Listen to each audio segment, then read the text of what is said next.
Yo, what's up mga kaibigan? Halina tayo magkwentuhan. Last season ay nagkaroon ng best season ng Minnesota Timberwolves since 2004. Halos buong season ay nasa tuktok nga sila ng Western Conference. Winalis nila ang malakas sa team ng Phoenix Suns sa first round ng playoffs. Pinauwi nila ang then defending champions Denver Nuggets at nakaabot sila sa Western Conference Finals.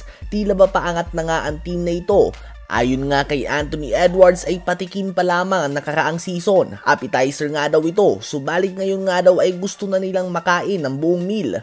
Well, biglang trinade nga ng Minnesota Timberwolves ang kaduo ni Edwards sa si Karl Anthony Towns upang masigurado ang future ni Naz Reid at Nickeil Alexander Walker sa team na ito at makaiwas na din sa malaking luxury tax. Sa proseso na ito ay nakuha nila si Julius Randle at Donte DiVincenzo. Walang problema si DiVincenzo dahil kaya niyang maging fit sa kahit na anong team. Subalit ang iniisip ng madami ay kung paano ba tutugma ang style of play ni Julius Randle na may pagka-ball dominant sa style of play ni Anthony Edwards. Nakabuelo nga si Ant-Man dahil tinanggap ni Towns ang pagiging number 2 option at nag-take ito ng backseat. Isang bagay na hindi ginawa ni Randle kay Jalen Bronson. Sadyang na-injured lang siya at hindi sinayang ni Bronson ang pagkakataon at nag-take over na ito bilang ang franchise player ng New York Knicks.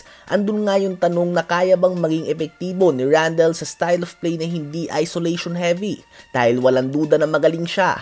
Last season ay nag-average siya ng 24 points, 9 rebounds and 5 assists per game bago siya tamaan ng injury. Subalit may style of play nga si Randle na kailangan mo siya bigyan ng set play kung saan dapat ay makapag-iso siya sa may left elbow area ng court, isang bagay na madalas ngang ma-check tuwing playoffs. Sa ngayon ay kailangan nga ni Randle na mag-adjust dahil ang Minnesota Timberwolves ay team ni Anthony Edwards and it's either you are a good fit kay Edwards o trade din ang bagsak mo.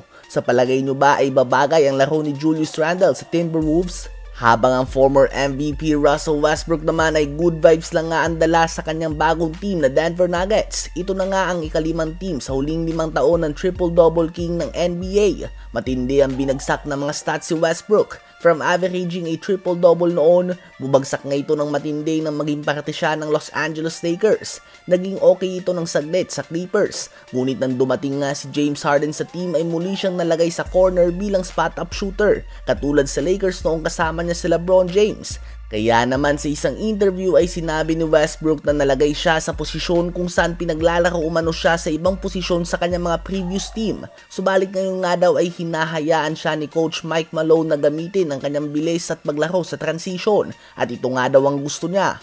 Well, point guard nga si Westbrook mga kaibigan na magaling na playmaker, subalit hindi siya kilala sa kanyang shooting. Ganun pa man sa Lakers at Clippers ay naging corner spot-up shooter nga siya dahil si LeBron at Harden ang tumatayo ng mga playmaker ng team na yon. Ano ba masasabi nyo tungkol dito?